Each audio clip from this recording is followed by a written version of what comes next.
In the earliest age, when time was not yet counted and the world had no shape, all was ruled by chaos, not as chaos we know, but as a vast, silent, breathing void.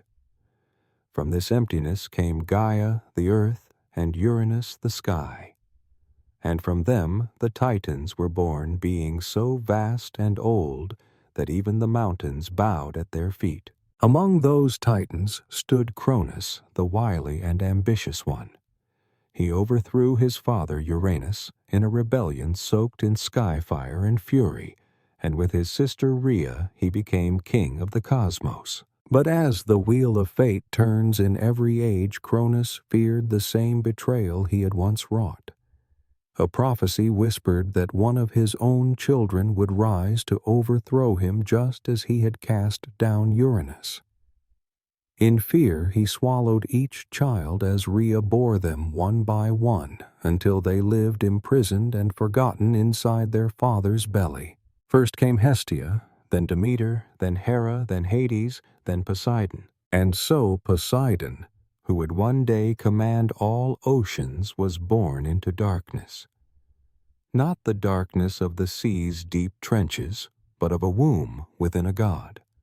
There was no light, no water, no sound, only the stillness of being unborn twice, once into the world and once into oblivion. But Rhea, weary of loss and aching with love, could not bear to lose another child.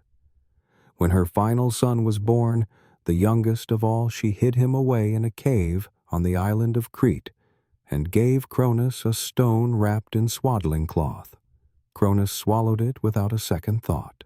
That child's name was Zeus. Zeus grew in secret, nourished by honey and goat's milk, raised by nymphs, and shielded by warriors who clanged their weapons to hide his infant cries. And when the time was right, Zeus returned. Not as a boy, but as a storm. He freed his siblings from the prison of their father's belly, Hestia, Demeter, Hera, Hades, and at last Poseidon. Imagine the first breath Poseidon took. It was not the soft gasp of a newborn. It was a draw of air so deep that the tides which had not yet been named moved for the first time. Salt did not yet exist, but it stirred in his veins. Lightning had freed him, and his heart, ancient even then, beat with the rhythm of deep waves. He emerged not with joy, but with fury and power long denied. He had tasted nothing, seen nothing, and now the cosmos stretched before him like an empty sea. He was no longer a thought inside a god. He was a god in his own right. Poseidon did not smile. He was not a god of smiles. He stood tall, with hair like black seaweed eyes the color of storm-tossed waters, and a presence that pulled even the stars into silence. His siblings stood beside him, 5 freed Olympians who had never known the world, and together they looked toward the throne of Cronus, who still ruled with ancient fear. Thus began the Titanomachy, the great war between the old gods and the new. But that is for another night. Tonight let us linger here at the edge of Poseidon's awakening. For even the mightiest gods must first learn how to breathe. Even the sea was once a prisoner in the dark. And from that darkness, Poseidon rose not as a child, not as a hero, but as a force that would never again be caged. He would rage. He would rule. He would reshape the world with the patience of waves. And in time he would call the sea his own. When Poseidon emerged from his father's belly, he was not yet a ruler of the seas. The oceans had not been claimed. The sky had no king, and the underworld waited in silence.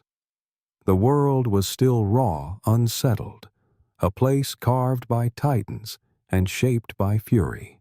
But now a new generation of gods had awakened. Zeus. Their leader gathered his siblings on Mount Olympus. Poseidon stood beside him, tall, solemn, and watchful, his gaze fixed not on the heavens, but on the horizon where earth met water. Hades stood quietly, his presence shadowed. Hera, Demeter, and Hestia watched the skies with silent resolve. It was time. The Titans still ruled from the heights of Mount Othrys, their fortress carved from time itself. Cronus, their father, had grown suspicious, sensing the rise of rebellion in the winds. But he did not fear. After all, he had defeated Uranus. He believed no child of his could threaten the throne. He was wrong. The battle that followed the Titanomachy was not a single war, but a decade of chaos. 10 long years of mountains splitting, oceans rising, and stars falling like burning leaves from the sky. Poseidon was not content to simply follow. In the early days of war, his strength was raw, untamed. But he fought with a fury born from years of silence inside Cronus. Each blow he struck was a scream for the years he had never known. The Olympians were powerful, but not enough. They needed allies, and so, from the depths of Tartarus, Zeus released the Cyclopes' ancient one-eyed smiths who had once been imprisoned by Cronus for fear of their skill. Grateful for their freedom, the Cyclopes gifted each god a sacred weapon. To Zeus they gave the thunderbolt, swift, brilliant, and deadly. To Hades the helm of invisibility, a crown of shadows. And to Poseidon they gave the trident. 3 points, 1 purpose. Forged from celestial iron and the breath of the void, the trident was not just a weapon. It was a key to the natural world. With it, Poseidon could summon storms, split mountains, and stir the sea into towering rage. The moment he grasped it, the earth trembled beneath his feet. From that day forward, he was no longer a warrior of Olympus. He was Poseidon, the Earthshaker. With their new weapons, the Olympians turned the tide of war. Poseidon struck the mountains with his trident, cracking the stone beneath the Titans' feet. Oceans swelled at his command, drowning strongholds and tearing down watchtowers. In one battle, he faced the giant Titan Polybotes. The monster came crashing through the waves, casting mountains like stones. But Poseidon, with a calm born from deep anger, raised an island from the sea and hurled it down upon him, burying Polybotes beneath what would later be called Kos. He did not roar. He did not boast. He simply conquered. Meanwhile, Zeus cast his lightning like spears of judgment, and Hades moved unseen, dragging Titans into darkness. The earth groaned, the sky wept, and the sea roared with Poseidon's fury. At last Cronus fell, with a thunderbolt that split the heavens and a trident that shook the foundations of the world. The old king was overthrown. The remaining Titans were cast into Tartarus, bound in chains, forged by fate itself. Silence followed. The sky for the first time was blue without fire. The mountains stopped bleeding. The seas, though vast and untamed, grew still. And the question came, who among the victors would now rule the world? Zeus, Poseidon, and Hades' brothers, by birth warriors by trial, stood at the edge of creation and cast lots to divide the cosmos. Fate rolled like dice across eternity. To Zeus the sky, to Hades the underworld, to Poseidon the sea. He did not protest, but he did not rejoice either. For though the sea was vast, it was also wild. It could not be ruled like a kingdom or carried like a crown. It demanded patience.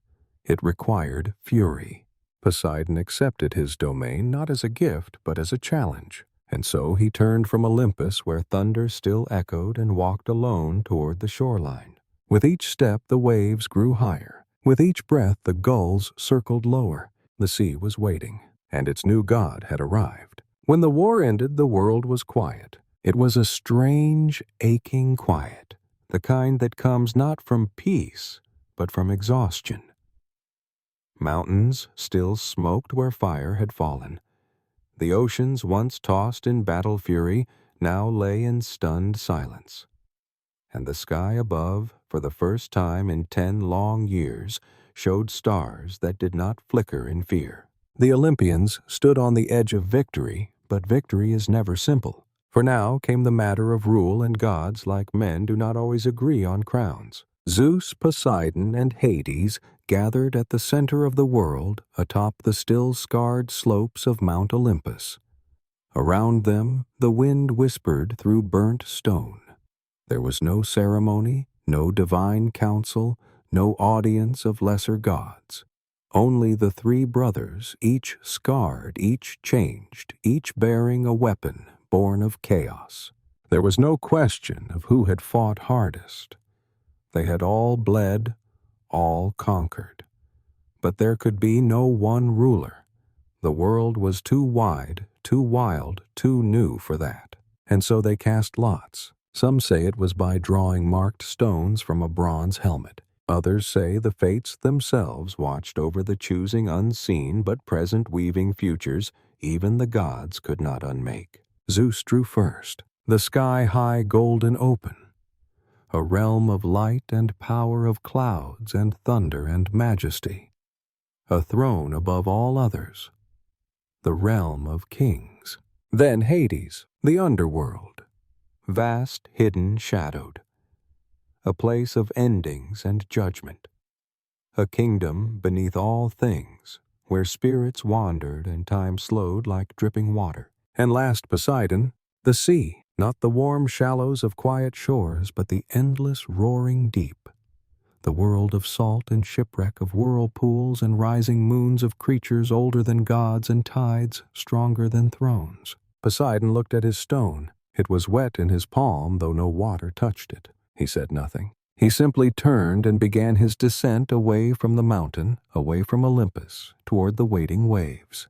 He left behind the sky that open realm of sun and glory given to Zeus. He left behind the earth with its cities and temples and growing flocks. He left behind Olympus itself, the seat of godhood, and he walked into the sea. But the sea did not bow. The sea does not bow to any. When Poseidon stepped into the surf, it surged up to meet him, not in welcome, but in test. The waves rose to his chest, then to his neck, then to his crown. Lightning might have sparked in another god's grip, but Poseidon stood still. He let the water rise. He let it drown his past, and when he did not break, the sea began to bend. The trident in his hand hummed with new understanding. It was no longer a weapon of war. It was a bridge, a bond, a promise between God and ocean.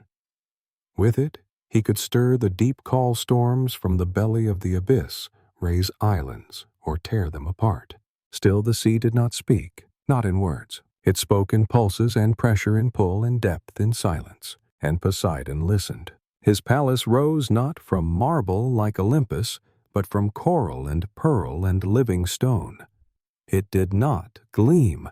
It shimmered, shifting like the currents changing shape with the years. No fire burned in its halls. Only the soft, eternal glow of the deep. Here he gathered his court, sea nymphs, daughters of foam and current, Tritons trumpet-voiced and loyal, creatures whose names were never written in mortal tongues, with scales like starlight and eyes like sunken treasure. Amphitrite, the sea goddess who would become his queen, stood apart from the others, watching him, not with fear, but with challenge. Poseidon, for all his might, would need to earn her respect and her heart.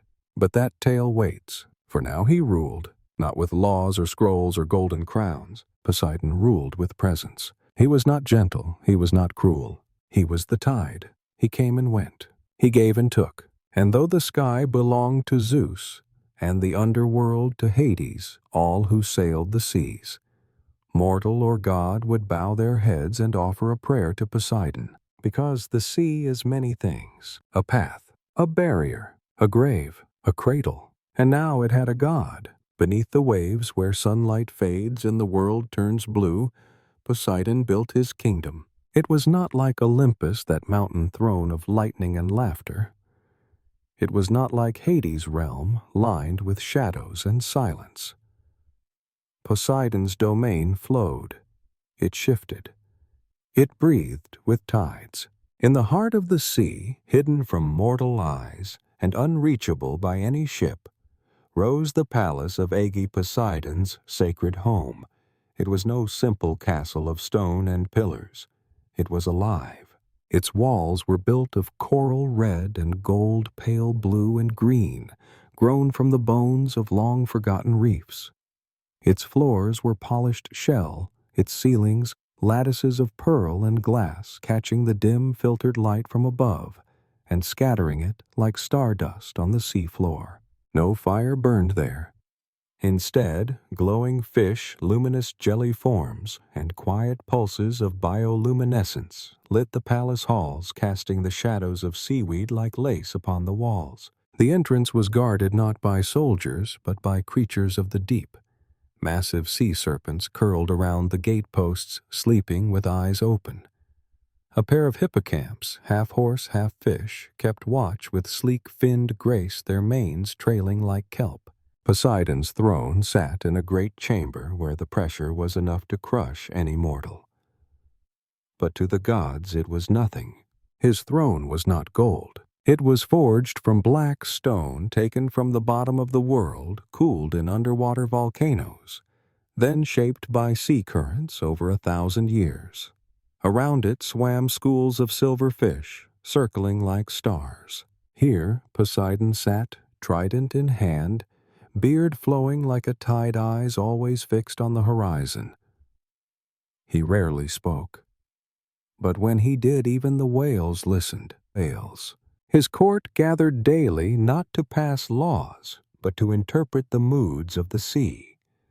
For the sea had its own logic, its own rhythm, and Poseidon, though ruler, was also a servant of its wildness. There was Triton his son, who bore a conch shell trumpet and could calm or call storms with its sound. Triton often swam beside his father, proud and loud, but Poseidon only nodded. Pride was not enough to rule the sea. You had to know when to roar and when to vanish beneath the waves. There were the Nereids, sea nymphs, who moved with grace and laughter. Some sang to dolphins, some guided lost ships, and some simply danced in the currents unknowable and bright. There was Amphitrite, queen of the sea, a goddess not chosen by Poseidon, but persuaded. She had once fled from him, vanishing into the furthest reaches of the ocean. It took the wit of a dolphin to bring her back to soften her heart. When she returned, she ruled not as his shadow, but as his equal, and there were others creatures with no name shapes beyond mortal understanding, giant clams that sang in silence, crabs the size of islands, eels with eyes that saw into dreams. In this kingdom no one rushed. Everything moved to the rhythm of the ocean, a slow, endless breathing, rising and falling, giving and taking. Even Poseidon's justice was tidal. Sometimes, when angered, he would strike the seabed with his trident and summon tsunamis that would crash upon mortal coasts. But at other times he would offer calm waters and favorable winds to sailors who remembered to pray.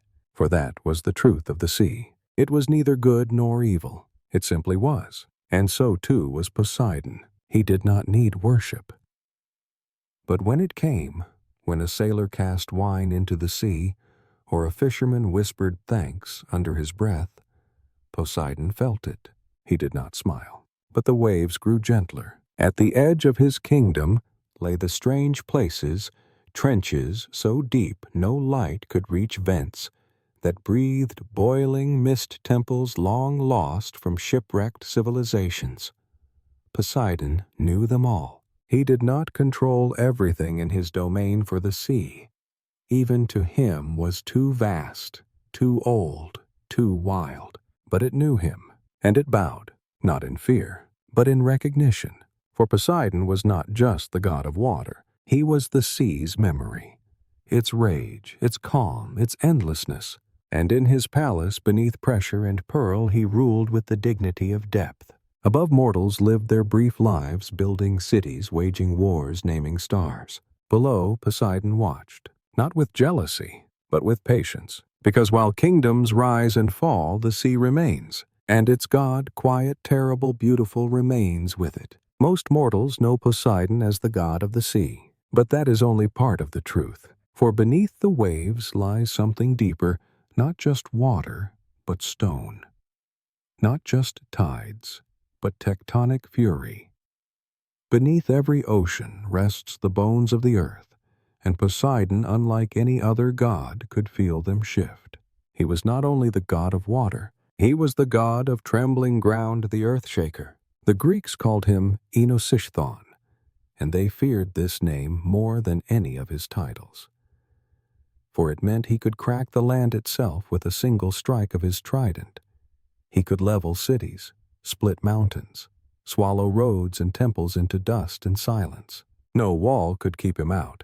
No prayer could always hold him back. His power over earthquakes was not born from hatred, nor from cruelty. It was older than war. It was born from balance, the balance of a world held together by pressure, silence, and patience. But when that patience was broken, the world moved. It is said that Poseidon's earthquakes often came without warning. On still days when the sea was calm, the earth might rumble, and in a moment all would be changed. Villages would tilt, columns would fall, the earth would open like a mouth, and afterward the sea would pour in, washing away the broken pieces of what had once been whole. But why did the god of the ocean hold this power over land? Some say it was because the sea touches everything. It kisses every shore, burrows into every fault. The water finds every crack, and Poseidon follows. Others believe it is because he envies the earth, for the land belongs to Zeus and the underworld to Hades. But the sea lies between, never fully above, never fully below, always in motion, never still. Perhaps sometimes Poseidon longs to leave the water to shake the mountains and remind the land that the ocean still holds its breath. And when he does, the world remembers. One of the oldest tales speaks of a time when Poseidon grew angry with the people of Helice, a rich coastal city in Achaea. The city had once honored him with temples and festivals, but in time they turned their worship elsewhere.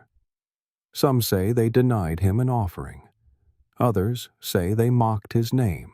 Poseidon said nothing, but one night the ground trembled. Then it broke. The sea rushed in with a sound louder than thunder. In the morning, Helice was gone. Nothing remained but ripples and silence. Fishermen later told of seeing buildings beneath the waves, statues of Poseidon still standing far below as if he had claimed the city and made it his own. The people learned. Even in forgetting, they remembered. And so, across the coasts of Greece, altars were built to Enosishthon, not in temples, but in the open, on the bare ground. People would press their palms to the earth and offer libations, oil wine, even seawater, whispering prayers to soothe him. Let the earth sleep, they would say. Let the sea stay still. But Poseidon was not a god to be lulled or bribed. He did not rage without cause, but neither did he forgive easily. For the earth, like the sea, has memory, and Poseidon is that memory's keeper. When he walks in silence, the floor of the ocean shifts beneath his feet. When he grips his trident, it hums with power, not only of the tide but of stone.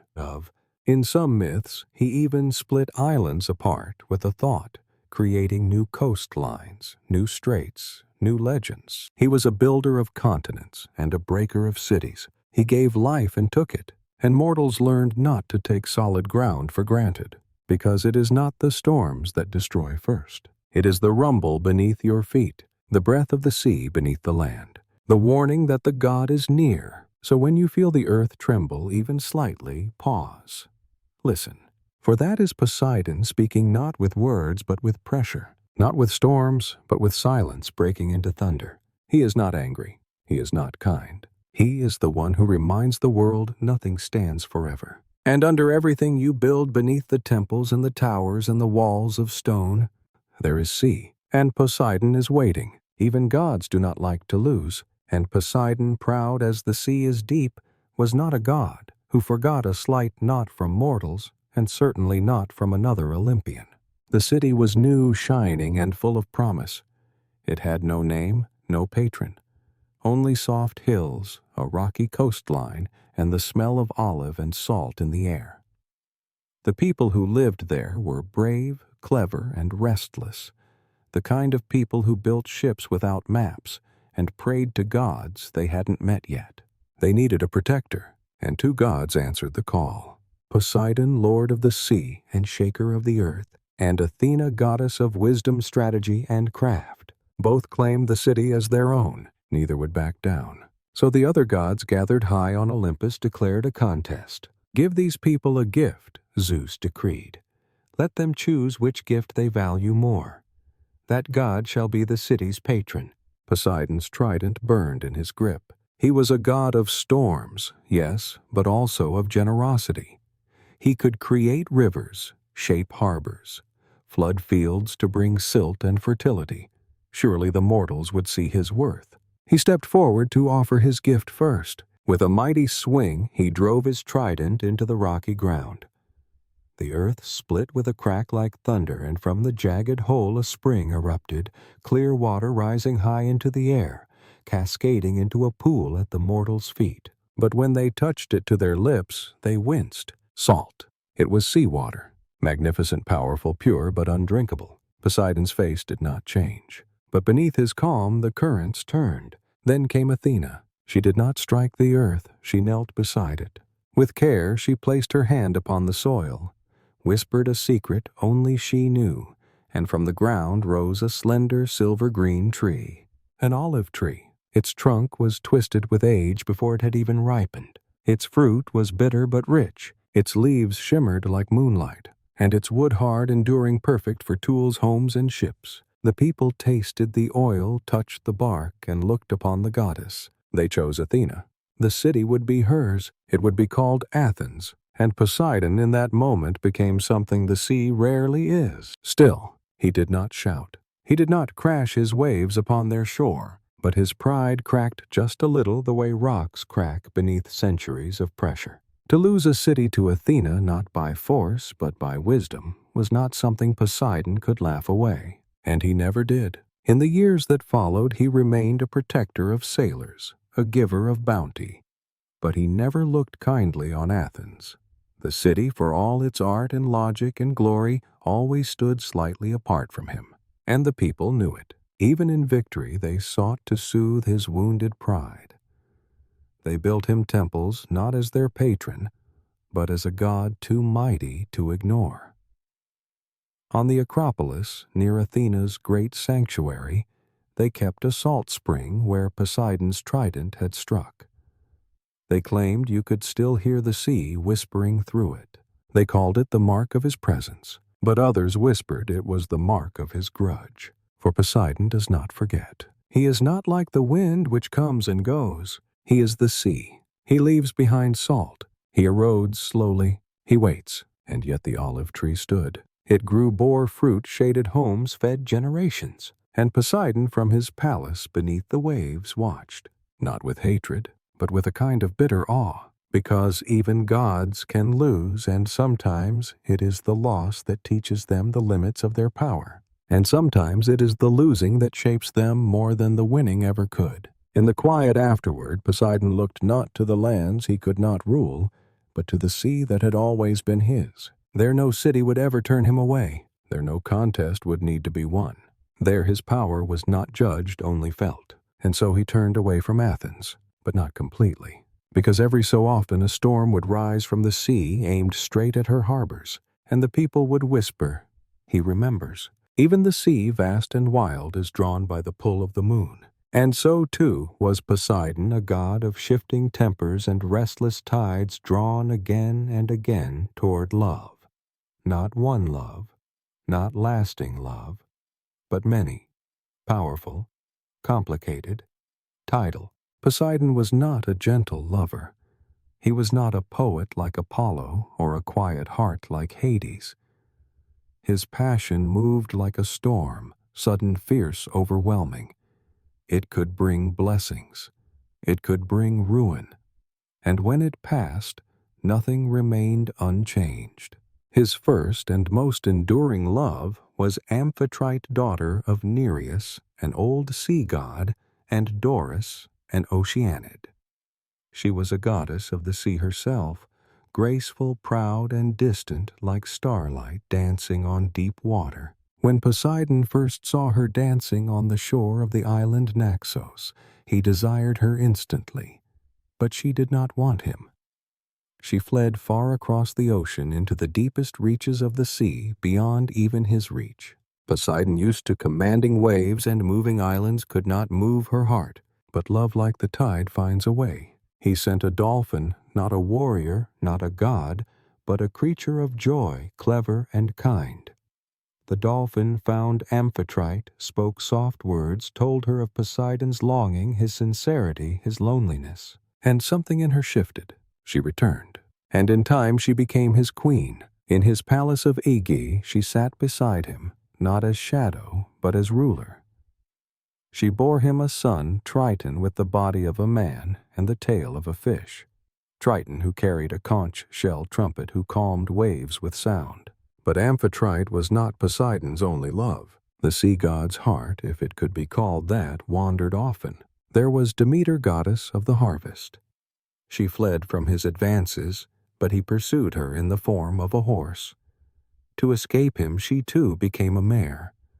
But the sea cannot be outrun, and from their union came Arion, a divine horse, who could speak swift as wind and fire.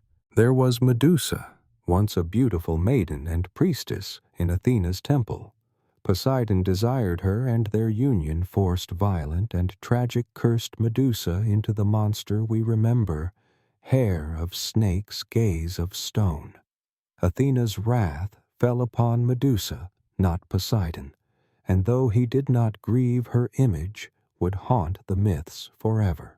There were mortal women too many. Poseidon did not live among humans, but he visited them. In disguise, in dreams, in storms. He loved Tyro, who was married to another. He appeared to her as the river god Enipeus, whom she adored. From their union came twin sons Peleus and Neleus, who would become kings and stir trouble in their own time. He fathered Theseus, the great hero of Athens, though some say Aegeus was the mortal father. Others whispered. Poseidon claimed the child proud and secretive. He lay with Athra, with Caeneus, with Thosa, who bore him the Cyclops Polyphemus, later blinded by Odysseus. So many names, so many stories, some loving, some cruel. Poseidon did not stay with his children. He did not raise them, but his blood shaped kingdoms. His touch left legends. Some of his children were monsters, some were heroes, some were both, and through them the sea god's presence crept onto land, into royal bloodlines, into wars, into the dreams of kings. Was Poseidon ever truly in love? That is a question even the gods cannot answer. He was not faithful. He was not soft. But he returned always to Amphitrite, even after anger, even after wandering. And in the quiet of the deep, where the tides slow and the coral grows tall, there were moments when he would sit beside her, neither speaking, just watching the world move. Perhaps that was love. Or perhaps the sea does not love like we do. It hungers, it reaches, it recedes, and then it comes back, again and again, like Poseidon. The sea is not only a mirror for the sky, it is a womb. It creates not only beauty but beasts. And so it is with Poseidon, god of ocean's storms and deep forgotten things. While some of his children walked with crowns or carried swords, others crawled from the tide with teeth with rage, with eyes too old for pity. Poseidon was not the father of monsters in the way mortals might imagine. He did not set out to create horror. But when you are as ancient as the salt in the sea, not all that is born of you will be gentle. Some children come from chaos, some from revenge, some from silence. Polyphemus. The most famous of Poseidon's monstrous children was Polyphemus, the one-eyed giant, a Cyclops born of the sea nymph Thusa. He was no mindless brute at birth. His island was wild, yes, but he lived alone tending flocks living off the land. But loneliness grows strange things in a mind, and when Odysseus, the clever Greek hero, landed on Polyphemus's shore and blinded him to escape, the Cyclops cried out to his father. Poseidon heard, and from that moment on, The god of the sea held a grudge deeper than any ocean trench. He made Odysseus's journey home, long cursed, storm-ridden, a punishment not only for the blinding, but for the insult of harming his blood. Because even monsters are beloved when they are yours. Charybdis. Then there was Charybdis, daughter of Poseidon and Gaia, some say. Others claim she was once a sea nymph who stole land for her father during his quarrels with Zeus. As punishment, she was transformed into a monstrous whirlpool. 3 times a day she swallowed the sea. 3 times a day she spewed it back. Sailors who passed too close would feel their ships pulled down into her gaping throat. No teeth, no claws, just hunger. Endless hunger. She did not roar, she did not chase, she simply waited, and that was enough. Pegasus and Chrysaor. Not all of Poseidon's monstrous offspring were terrifying in form. Some were strange in origin. From the blood of Medusa slain by Perseus came 2 beings. Pegasus, the winged horse of legend, and Chrysaor, a warrior born full-grown wielding a golden blade. Their birth was not like others. When Medusa's head struck the ground and the blood spilled onto the earth, the sea responded. Poseidon's power mingled with tragedy gave rise to flight and fury. Pegasus soared beautiful and bright. Chrysaor vanished into myth. Creation is not always gentle. Orion. From the union of Poseidon and the earth-born Euryale came Orion, the mighty hunter. Some say he could walk across the sea without sinking, gifted by his father with that power. Others say he was taller than any man, a figure of beauty and danger. Orion was no monster in form, but he stirred fear all the same. He hunted endlessly. He sought the hand of Artemis. He boasted he could kill every beast on earth. And the gods, wary of pride, sent a scorpion to end him. In death, Poseidon placed Orion among the stars. A son lost, a constellation gained, Arion. From the forced union with Demeter, who took the form of a mare, Poseidon fathered Arion, a talking horse faster than the wind, smarter than men. Arion was not monstrous in body, but his birth was not gentle, and his eyes were too knowing for comfort. He served kings. He whispered secrets. He remembered. Poseidon did not raise these children. He did not gather them into his halls or teach them songs. He was not a tender father, but he watched. He knew their names. He knew their fates. And sometimes, when the sea was especially calm and the moon hung low, it is said he would speak them aloud, not in pride, not in shame, but simply because they were his. Some gods created temples. Poseidon created tides. Some gods fathered lineages. Poseidon fathered storms. And in those storms came monsters, not evil but wild, not wrong but ancient, because the sea is a place where rules dissolve, where creatures are born without pattern, where power takes forms that do not need to be understood, only respected. And Poseidon, lord of the deep, bore them all. The sea gives passage. The sea gives treasure, but it never gives forgiveness, especially not to those who mock its god. This is the story of Odysseus, king of Ithaca, a man of wits, not brawn of cunning words, not divine birth. He did not possess strength like Heracles or wings like Perseus. What he had was cleverness. And in the end, cleverness is what angered Poseidon the most. Odysseus fought bravely in the Trojan War, 10 long years far from home beneath foreign skies. But when the war was done, when Troy had fallen and its towers burned, he began his journey home across Poseidon's domain. And the sea had other plans. The blinding of Polyphemus. Odysseus and his men, hungry and lost, came upon an island of goats and strange silence. They found a cave filled with cheese and milk and entered without knowing whose home it was. It belonged to Polyphemus the Cyclops, a son of Poseidon. Polyphemus trapped them, devoured several men, and blocked the exit with a stone no mortal could move. Odysseus, ever the strategist, waited. He offered wine. he told lies, and then while the Cyclops slept, he and his men drove a sharpened stake into the monster's single eye. Blinded and raging Polyphemus tore at the cave, crying out to his father. "My eye is gone!" he bellowed, and the one who took it calls himself Nobody. It was clever, too clever, because when Poseidon heard the cries, he felt not only sorrow, not only fury, but humiliation. A mortal had hurt his son, and had laughed while doing it. Poseidon swore that Odysseus would never reach home without punishment, a journey without end. The sea became a maze. Each time Odysseus thought he neared Ithaca, Poseidon stirred the waves. Storms rose suddenly. Islands shifted. Winds betrayed him. His ship was thrown against rocks. His men were eaten by monsters, Scylla with her 6 snapping heads, and Charybdis, the endless whirlpool. When Odysseus offended the sun god by eating sacred cattle, Zeus struck his ship down. But it was Poseidon who carried the memory forward. Odysseus floated alone for days, clinging to wreckage, salt-burned and speechless. Even then Poseidon let him live, not out of mercy, but to prolong the lesson.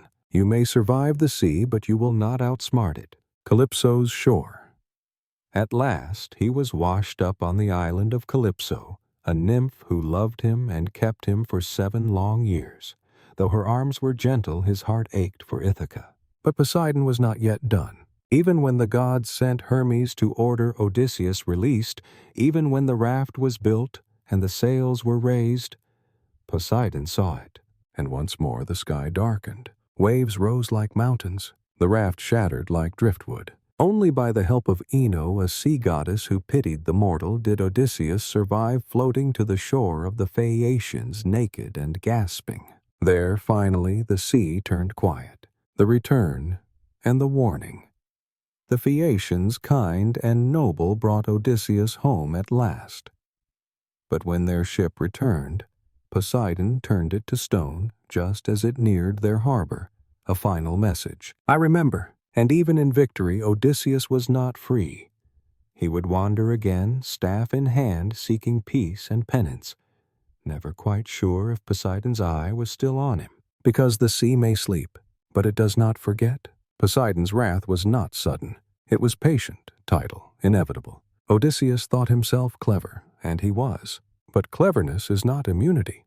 Not in the realm of a god who commands the ocean's weight. In the end, it was not punishment that defined Poseidon. It was memory. And in every crashing wave, every storm-tossed voyage, every sailor's prayer, that memory lingers. You may sail far, you may reach home, but if you ever mock the sea will remember, and so will its god. There was a time long before the war when Troy had no walls, no high towers, no gates of bronze, only wind and dust, the sound of hooves in the plains, and the endless watching sea beyond its shore. But a king rose, Laomedon, ruler of Troy, and he desired greatness. A city that could not be conquered, a fortress that would stand eternal. And for that he would need help from the gods. He got more than he bargained for. Gods in disguise. For reasons known only to Olympus, perhaps punishment, perhaps pride. Poseidon and Apollo were sent to serve Laomedon in disguise. They were not clad in lightning or crowned with coral, but appeared as mortal men, quiet and strong. Poseidon did not bring storms. He brought stone, side by side with Apollo, the god of light and song. Poseidon built the walls of Troy stone by stone, trench by trench, with precision and power beyond the reach of any mortal mason. He struck the earth and summoned marble. He sang to the sea and shaped it into mortar. Apollo worked with grace, Poseidon with force, and the walls rose, tall, imposing, seamless. They say not even a breeze could pass between the stones. And all the while Laomedon watched. A promise broken at the beginning of their labor. The king had made a promise. He would reward them richly for their work. Gold, horses, treasures from distant lands. A fair wage even for gods disguised. But when the walls were complete, and Poseidon wiped the dust from his hands, Laomedon laughed. "You are only men," he said. You will take what I offer or nothing." There was no reward, only mockery. Laomedon had forgotten one truth: gods may wear masks, but they do not forget insults. Poseidon's face did not twist in rage. He simply looked at the sea, and in that moment the waves darkened. Vengeance in patience. As punishment, Poseidon sent a sea monster, a creature of great size and hunger, to terrorize Troy. Its coils crushed ships. Its breath brought rot. It came with every high tide, dragging cattle and children into the deep. Laomedon, trembling now, ran to the oracles. They told him the truth: only a sacrifice would calm the sea. And so the king offered his own daughter, Hesione, bound to the rocks, weeping beneath the shadow of the monster. But she was not devoured. Heracles, passing through on his own labors, heard her cries and struck a deal. If Laomedon would reward him, he would slay the beast. The monster fell, and Laomedon, he betrayed Heracles too. He gave no reward, and so another storm gathered, this time not of wind and water, but of war. Years later, Heracles returned with an army. He razed Troy's walls, the very same walls Poseidon had built. Stone by divine stone they crumbled, and Poseidon, watching from the waves, did not lift a finger to stop it. Because what is a wall if not the memory of a promise? And what is a god if not the keeper of debts? Lessons set in stone. The tale of Troy's first betrayal came long before Paris stole Helen, before Achilles raised his spear, before the wooden horse creaked through the gates. Long before war there was pride, and before pride there was labor. Poseidon built with his hands and was repaid with lies. He did not destroy the city himself. He let time do it. Let mortals ruin what the gods had given, because the sea does not always strike in rage. Sometimes it waits, sometimes it watches, and when the tide returns it carries everything away. In every ruin there is a memory, and in every stone once stacked in Troy Poseidon's silence remained. Not the roar of a wave, not the howl of a storm, just a stillness, and the whisper, "Do not cheat the sea." Before the age of heroes, before the days of Troy and Olympus and the stories that echo through temples and poems, there was an age of men, and in that age mankind forgot the gods. They built cities, yes, they made music and fire, but they also grew cruel, violent, selfish, proud. The old ways were abandoned. The altars grew cold. The voices of prayer fell silent. And in that silence the gods watched. Most of all Zeus, he the Sky Father, saw what mortals had become, saw their wars, their lies, their cruelty to one another and to the earth. He made a decision. The world would be washed clean, but to wash the world he would need the sea. He would need Poseidon. Two brothers, one judgment. Zeus, heavy with anger, stood atop Olympus. Poseidon, still as a stone reef, stood beneath the waves. No thunderbolt was thrown. No trident was raised. Only a word passed between them, and that was enough. The sky darkened. The winds turned, and Poseidon, without a roar, without a warning, loosed the sea. The world drowns. Rain fell from the sky like endless grief. The rivers rose, first spilling over like overfilled cups, then the lakes, then the sea. The ocean rose not in a single wave, but as a steady tide, slow, sure, inevitable. Mountains vanished beneath it. Forests became whispers under the waves. Cities crumbled into coral and silence. There were no screams, only the sound of the world forgetting how to breathe. Deucalion and Pyrrha. But not all were cruel. Not all were blind. Among mortals, there was one man who still honored the gods, Deucalion, son of Prometheus, and his wife, Pyrrha, daughter of Epimetheus and Pandora. They were warned, not by Poseidon, not by Zeus, but by wisdom passed down a whisper carried on wind and fire. They built a chest not unlike a great raft, sealed with pitch made to float, and when the waters came they climbed inside. While the world drowned, they drifted. No rudder, no sail. No stars, only water in every direction, and above them Poseidon watched. After the rain, 9 days passed. Then the rain stopped. The clouds parted, and the sun, hesitant and pale, returned. Poseidon pulled back the sea, not all at once, like a breath released after sorrow. The chest of Deucalion came to rest on Mount Parnassus, once a peak, now an island among hills reborn. And from that mount the two survivors stepped onto new land. The world was empty, but not silent. The gods had not destroyed out of hate. They had cleared the canvas. Now it was time to rebuild, a new beginning. Deucalion and Pyrrha, alone among the ruins, prayed not for gold or power, but for life. They went to an ancient oracle and asked, "How can we restore the race of men?" The oracle answered in riddle, "Cover your heads and throw the bones of your mother behind you." And so they did, taking stones from the earth, Gaia's bones, and casting them over their shoulders. The stones softened, changed, became flesh, became people. And humankind was born again, not from pride, but from sorrow, not from strength, but from humility.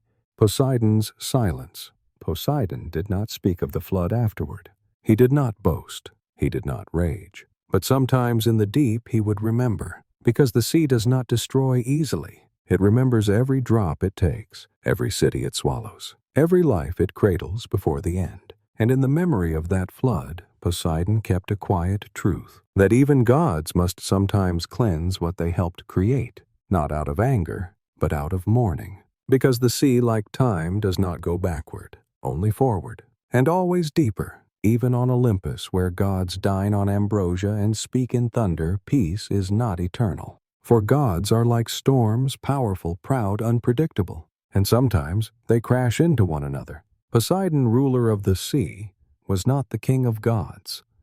That title belonged to Zeus, his younger brother. But Poseidon had ruled before thrones were carved. He had shaped the very bones of the earth. And he did not bow easily, especially not to lightning. A brother's rivalry. Poseidon and Zeus had always walked a narrow path, brothers by blood allies in war, but each carved from different stone. Zeus was the sky expansive, changeable, brilliant. Poseidon was the deep, steady, ancient, vast. And yet Olympus could not hold two kings. Zeus ruled the heavens, but Poseidon remembered the old days before the lot was drawn, before the sky claimed dominion over the sea and land. And sometimes remembering becomes resentment. The revolt on Olympus. There was a time when even the gods grew weary of Zeus. He had become harsh, demanding, heavy with his power. His judgments fell like thunderbolts, swift and unquestioned. And so a quiet plot took shape. Poseidon, Hera, queen of Olympus, and Athena, the goddess of wisdom, whispered in corners of cloud and stone. They conspired to bind Zeus, not to harm him, only to humble him. With unbreakable chains forged in secret, they crept into Zeus's chamber while he slept. They wrapped him in bronze and silence. For a moment Olympus held its breath. The king of gods was bound, but power resists, and betrayal even with noble intent has a cost. The rescue and punishment. Zeus was not left in chains for long. The sea goddess Thetis summoned Briareus, the 100-handed giant, loyal and strong. With 100 arms, he unbound the Sky Father in a single breath. When Zeus stood again, the skies darkened. He did not strike Hera. He did not punish Athena. But Poseidon, proud unbending, was banished from Olympus, god of the walls. For his defiance, Poseidon was sent down to serve. He was no longer ruler of storms, not in that moment.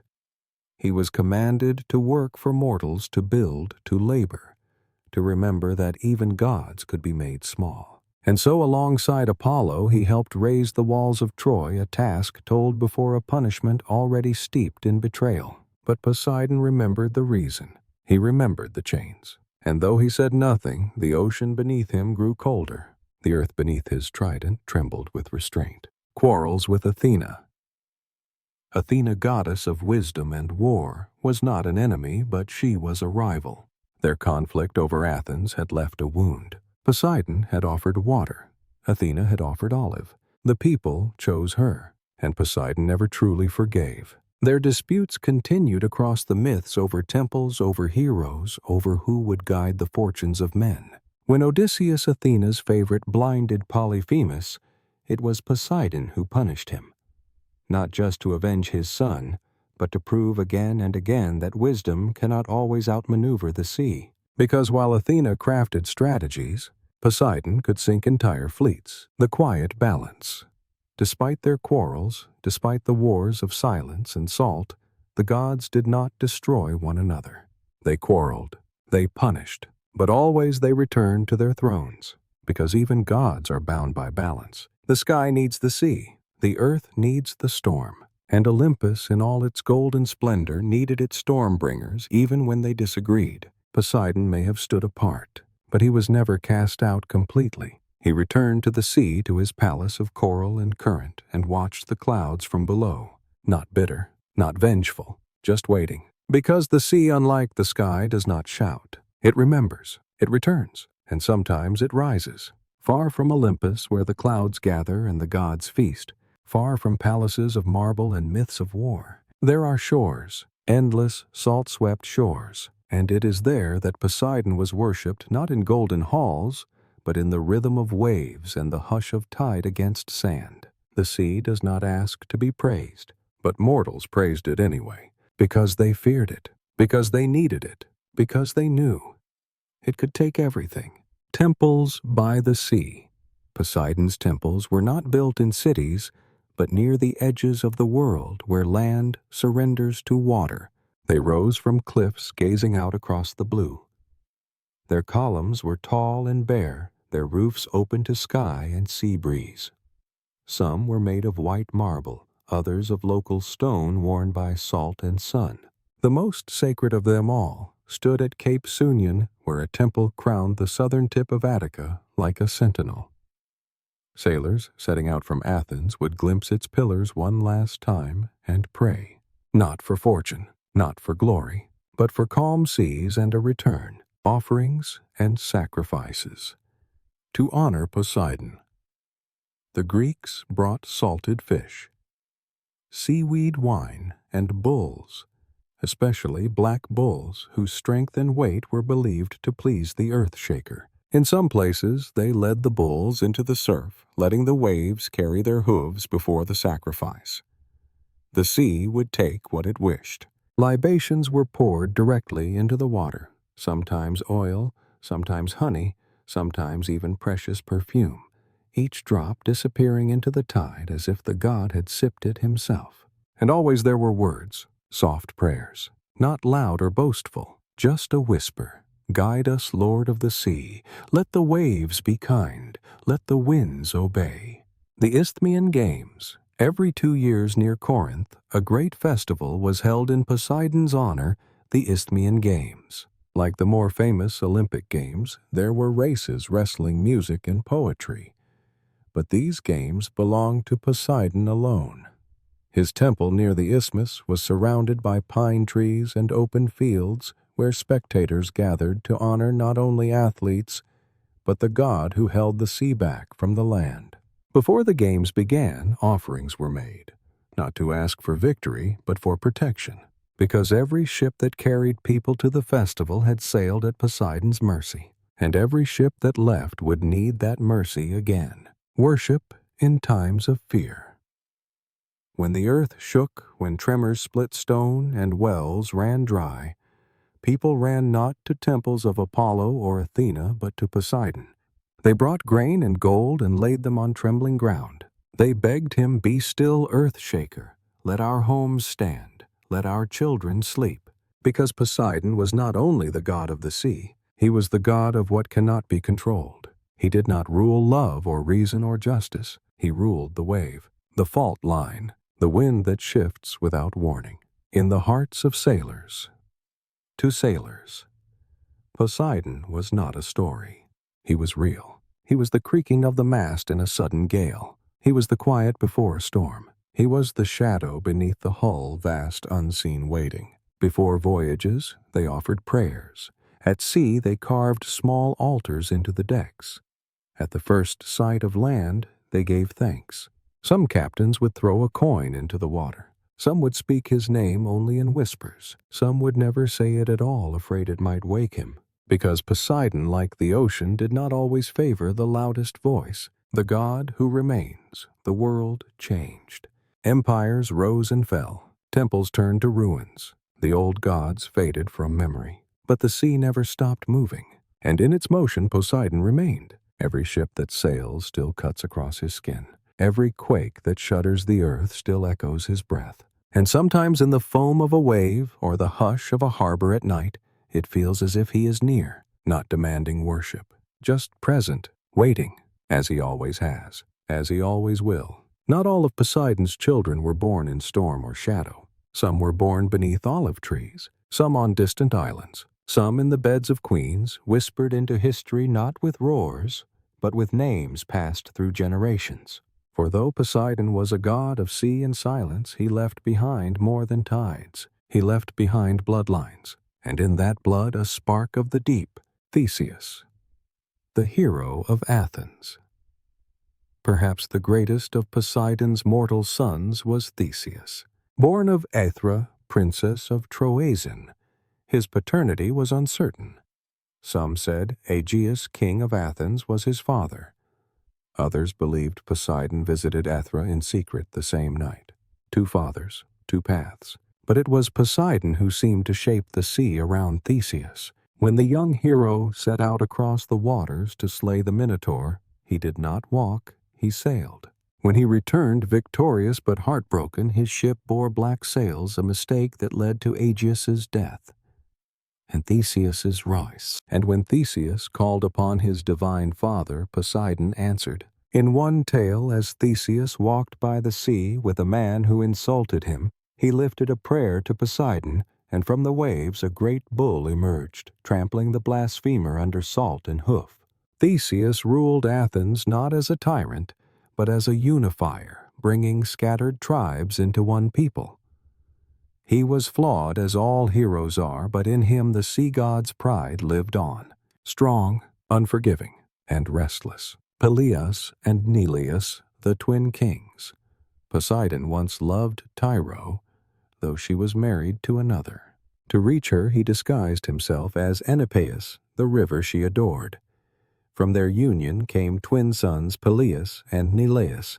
Peleus became king of Iolcus, a cruel man wary of heroes.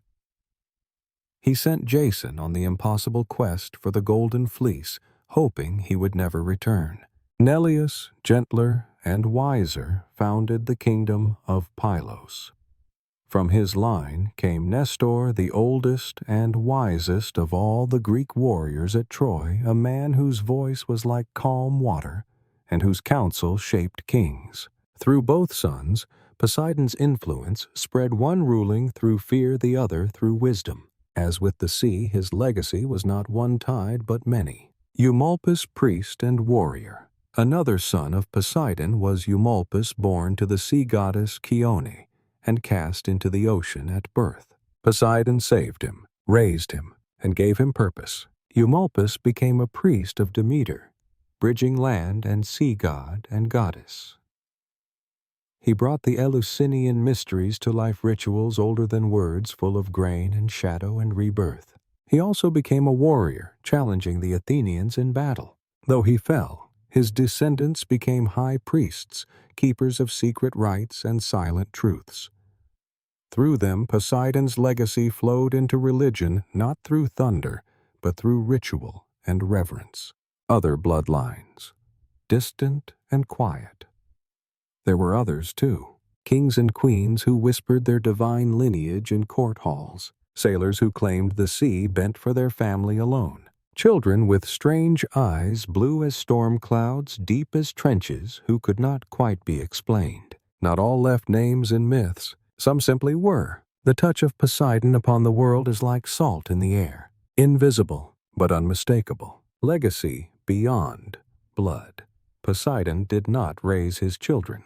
He did not teach them to rule, but his essence lived in them. In every king who walked a shoreline with the weight of the wind on his shoulders, in every warrior who charged like a wave, crashing into battle, retreating, then returning, in every lawmaker who understood that justice, like the ocean, must be both firm and flexible. His legacy was not in temples, it was in movement, tension, depth. His children changed cities, carved paths through myth, and vanished into time. But the sea still remembers them, And sometimes when a storm takes an unexpected shape or when a tide comes in too fast, you wonder if one of his sons or daughters still walks the world, and if the sea is watching them gently from below. All things drift, even gods, not at once, not suddenly, but slowly like a ship slipping over the horizon. There was a time when mortals built temples to Poseidon on every shore, when every voyage began with a prayer, when the earthshaker's name was spoken with both reverence and fear.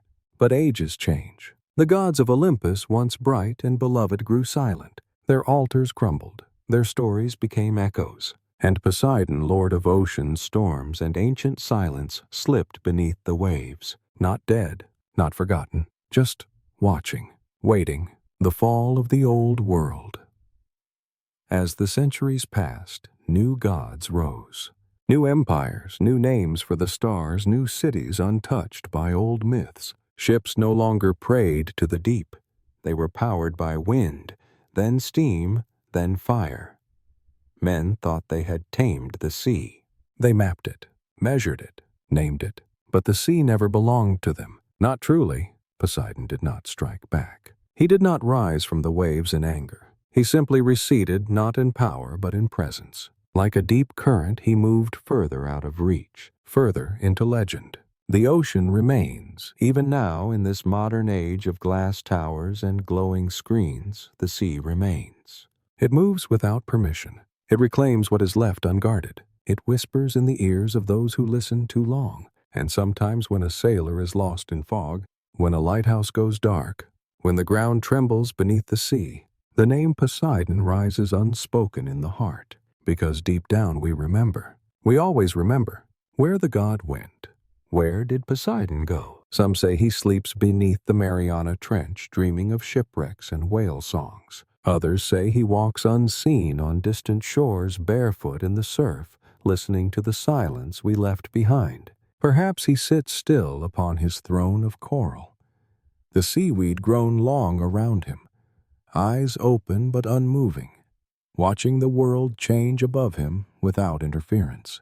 Or perhaps he became the sea itself, no longer a god watching from the waves, but the wave, the pull, the pulse, the depth, the last temple. There is no last temple of Poseidon, not carved from stone, not marked on any map.